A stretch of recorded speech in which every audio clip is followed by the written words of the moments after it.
Reyna sa kamatugunan. Siya ang pahayag sa walay pagladuhang kamatugunan sa Ginoo.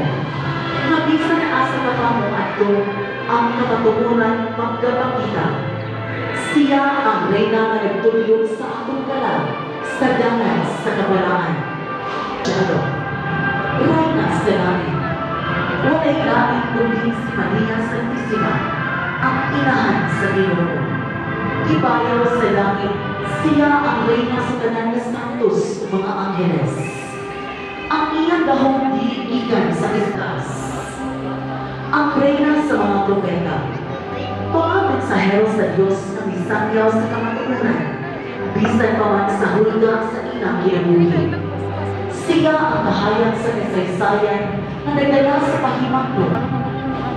Reyna de las Virgenes. Simbolo sa tanang dalagang birhen.